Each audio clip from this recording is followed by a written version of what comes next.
జై శ్రీరామ్. శ్రీమాత్రే నమః. శ్రీ గురుభ్యో నమః. 2024 సంవత్సరం డిసెంబర్ 29వ తారీఖు నుంచి 2025 సంవత్సరం జనవరి 28వ తారీఖు వరకు కూడా శశి శుక్ర యోగము గోచారంలో ఏర్పడుతుంది. శని మహారాజు మరియు శుక్ర భగవానుడు వీళ్ళిద్దరూ కూడా కుంభరాశిలో ఈ 1 మంత్ ట్రావెల్ చేస్తారు.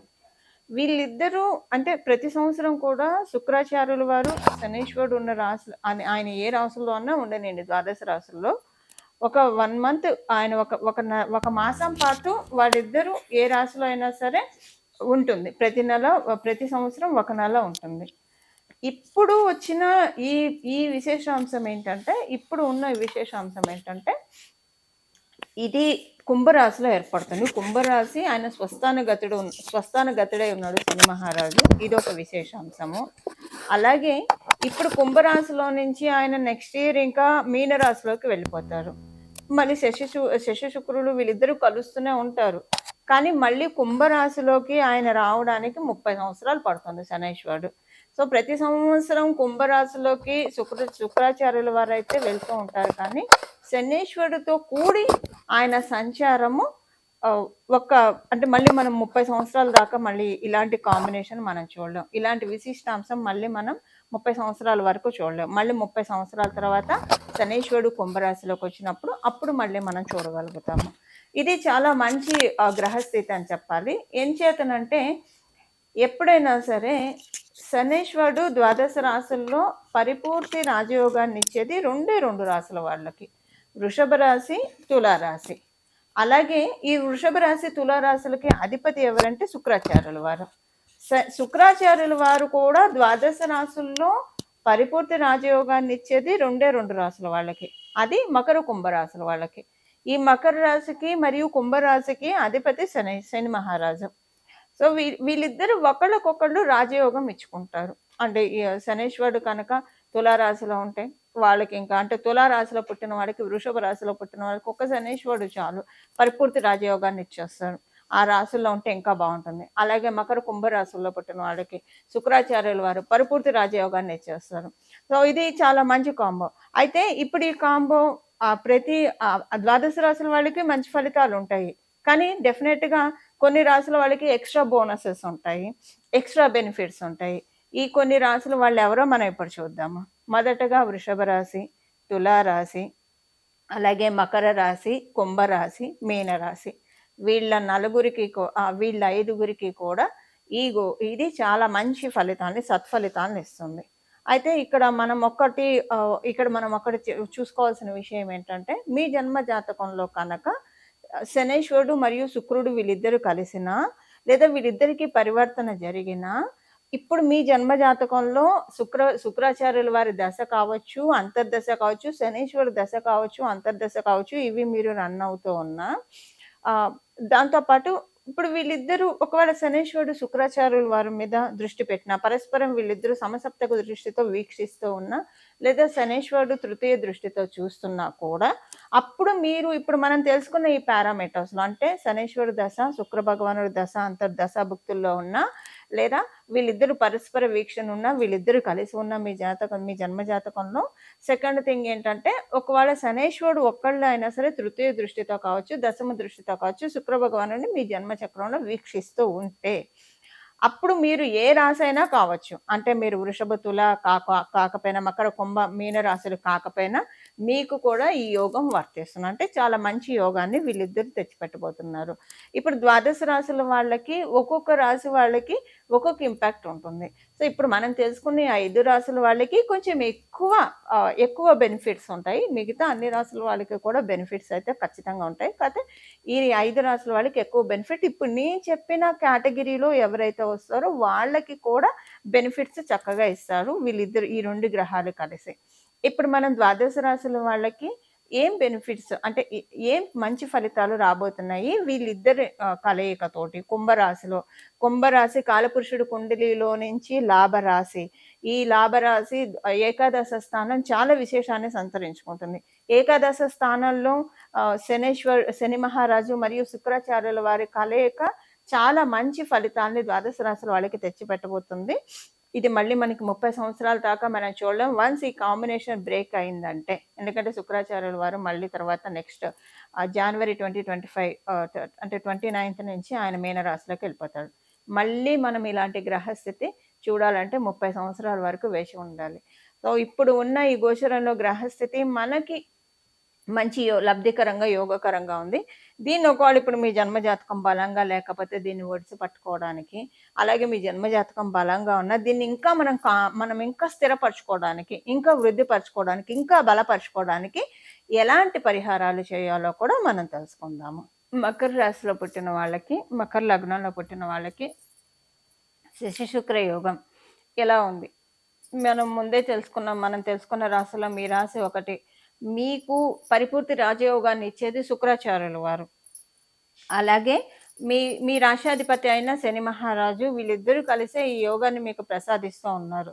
మీలో తెలియని మీకు కొత్త టాలెంట్‌ని మీరు బయటకు తీసుకొచ్చే సమయం. అంటే మీలో ఉన్న సామర్థ్యాలన్నీ కూడా మీరు తెలుసుకుంటారు. ఎప్పుడైనా సరే మనల్ని మనం తెలుసుకోవడము చాలా ముఖ్యము. మనల్ని మనం తెలుసుకొని మనం దేనికి ఫిట్టో, మనం ఏం చేస్తే మనం సక్సెస్ సాధిస్తామో, అసలు ఎవరు కూడా వాళ్ళ గురించి వాళ్ళకి పూర్తిగా తెలీదండి. అసలు తెలుసుకునే ప్రయత్నం కూడా మనం చెయ్యము. ఇప్పుడు మీకు నేచర్ మీకు అవకాశాన్ని ఇస్తూ ఉంది. ప్రకృతి మాత అవకాశాన్ని ఇస్తుంది.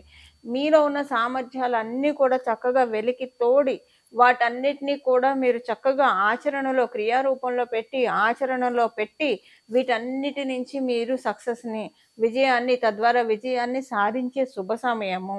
ఈ సమయం ఏంటంటే మీకు నిజంగా ఒక అమృత కాలం అనే చెప్పాలి.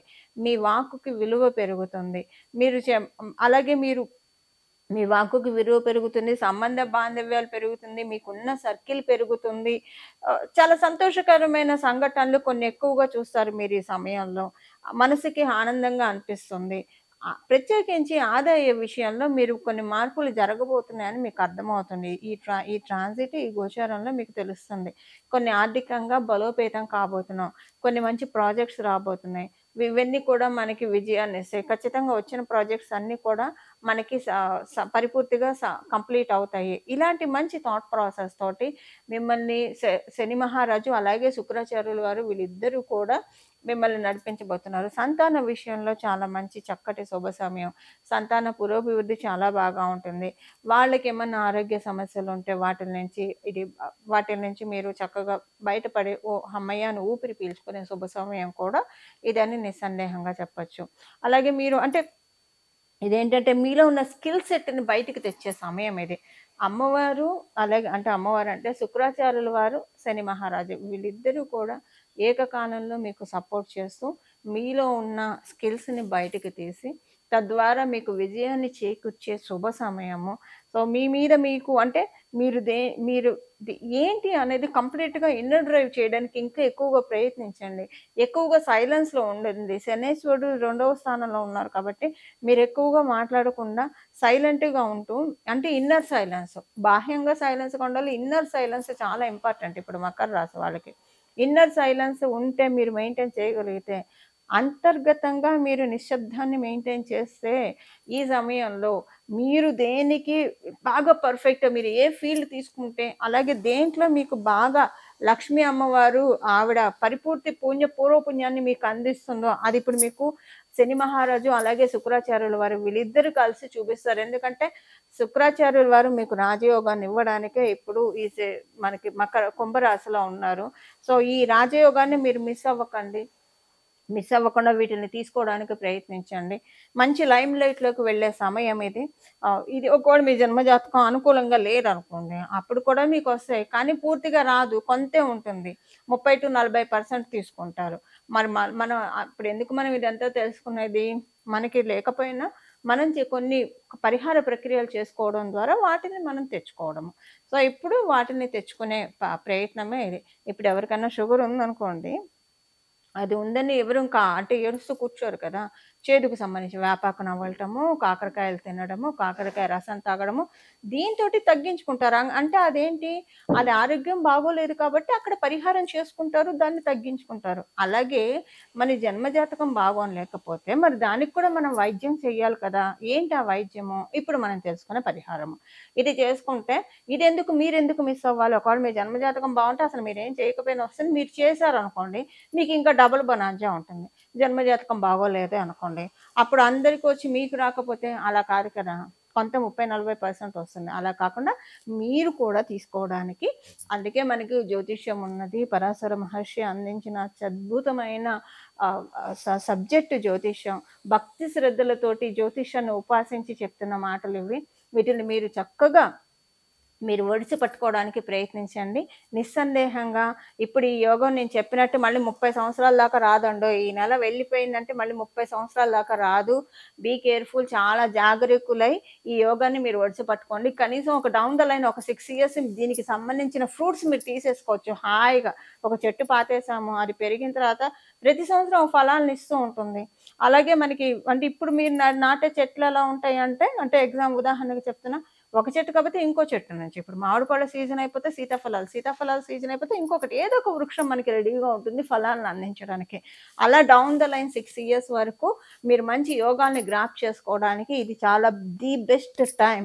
ఈ టైంని మీరు ఇగ్నోర్ చేయకండి. అలాగే మీరు వివాహితులైతే మీ జీవిత భాగస్వామికి, మీరు ఆడవాళ్ళైతే మీ శ్రీవారికి, మీరు మగవాళ్ళైతే మీ శ్రీమతి గారికి చాలా పర్ఫెక్ట్ టైం ఇది. చాలా మంచి శుభ సమయం ఇది. మంచి యోగాల్ని ఇప్పుడు మనకి శశి-శుక్ర యోగం మీకు కలగజేస్తూ ఉంది. దానికి సంబంధించి ఈ పరిహారాలు చేసుకోవడానికి ప్రయత్నించండి. శశి-శుక్ర యోగము ఇవిచ్చే ఫలితాలు ద్వాదశ రాశుల వాళ్ళకి మనం చూసాం కదా! ఇప్పుడు మనం అసలు ఒకవేళ మీ జన్మజాతకంలో ఈ యోగం ఉన్నా లేకపోయినా, అసలు మీకు ఈ యోగం ఇప్పుడు గోచారంలో ఉన్న ఈ యోగము మంచి ఇంపాక్ట్‌ని, అలాగే మంచి ఫలితాల్ని ఇవ్వాలంటే ఏం పరిహారం చేసుకోవాలో ఇప్పుడు మనం చూద్దాము. దీనికోసం చేయాల్సిన పరిహారము వెంకటేశ్వర స్వామి వారి ఆరాధన. ఇప్పుడు మీ వెంకటేశ్వర స్వామి వారికి సంబంధించిన గోవింద నామాలు చదువుకోవడం కావచ్చు, వెంకటేశ్వర స్వామి వారికి సంబంధించిన వెంకటేశ్వర స్వామి వజ్ర కవచం కావచ్చు, లేదా పురుష సూక్తం, స్త్రీ సూక్తము ఇలాంటివి ఏవైనా సరే, లేదు విష్ణు సహస్ర నామాలు మీకు చదివే అలవాటు ఉంటే కనుక అత్యద్భుతంగా ఉంటుంది. ఈ ఈ గ్రహస్థితి ఉన్న నెలనాళ్ళు కూడా విష్ణు సహస్రనామం పారాయణం చేయడానికి ప్రయత్నించిన, లేదా శ్రీరామ రామ రామ, శ్రీరామ రామ రామ, శ్రీరామ రామ రామ అని మనసులో జపించుకున్నా. ఎందుకంటే మనకి ఆ శ్లోకంలోనే ఉంది కదా, శ్రీరామ రామ రామ అని ఎవరైతే జపిస్తూ ఉంటారో వాళ్ళకి సహస్రనామాలు పఠించిన ఫలితాన్ని నేను ఇస్తున్నాను పార్వతి అనే పరమశివుడే, సాక్షాత్ పరమశివుడే పార్వతి అమ్మవారికి చెప్పి ఉన్నారు కాబట్టి శ్రీరామ రామ రామ అని మనసులో 24 ఇప్పుడు నామ జపం కాబట్టి మనం ఏ అవస్థలో ఉన్నా సరే, ఎక్కడ ఉన్నా సరే ఇది మనం ఖచ్చితంగా ప్రశాంతంగా జపించుకోవచ్చు. మనం బీజాక్షరాలు చేర్చినప్పుడు మనం చూసుకోవాలి మనం ఉన్న ప్రదేశం ఎలా ఉంది, మనం అప్పుడు శుచిగా ఉన్నామా, ఎలా ఉన్నాం, అంతర్బాహ్య శుచి ఉందా లేదా. మంత్ర జపానికి ఖచ్చితంగా నియమాలు ఉంటాయి. నామ జపానికి ఎటువంటి నియమాలు ఉండవు. మనం రౌండ్ ద క్లాక్ ఎప్పుడైనా సరే మనం జపించవచ్చు. అందువల్ల శ్రీరామ రామ అని రోజు మననం చేసుకుంటూ ఉంటే, ఇది మామూలుగా కూడా ఇలా చేసుకుంటే చాలా మంచిది. రామనామం తారక మంత్రం మనందరికీ తెలిసిన విషయమే. శ్రీరామ రామ రామ అని ప్రతిరోజు చెప్పేస్తూ ఉంటా కనుక ఇంకా మీకు తర్వాత ఇది అయిపోయిన తర్వాత ఈ నెలనాళ్ళు అయిపోయిన తర్వాత అది ఇంకా అలవాటు అయిపోతుంది.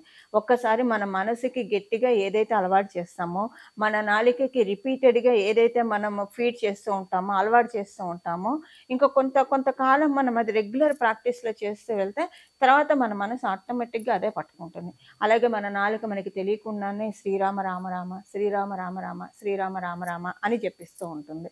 ఇలాగా మనకి ఇప్పుడున్న ఈ గోచరంలో యోగం ఒడిసి పట్టుకోవడానికి ఇప్పుడు స్వామి కార్యం స్వకార్యం అని మనం వింటూ ఉంటాము. ఇప్పుడు మనకి స్వామి కార్యం అంటే భగవంతుడి పూజ చేసినట్లు అవుతుంది. స్వకార్యం మనకి ఇక్కడ ఉన్న ఈ గోచారంలో ఉన్న ఈ గ్రహస్థితులు పరిపూర్తి దీవెనని మనం అందుకోవడానికి చాలా చక్కటి అవకాశం ఉంటుంది. ఈ విధంగా ద్వాదశ రాశుల వాళ్ళు కూడా, ద్వాదశ లగ్నాల వాళ్ళు కూడా ఈ పరిహారం చేసుకొని పరిపూర్తిగా ఈ యోగాన్ని మీరు తీసుకోవాలని చెప్పి నేను కూడా మనందరి తరఫున భగవంతుని వేడుకుంటూ శ్రీరామ రామ రామ మంగళం. నమో భగవతే వాసుదేవాయ.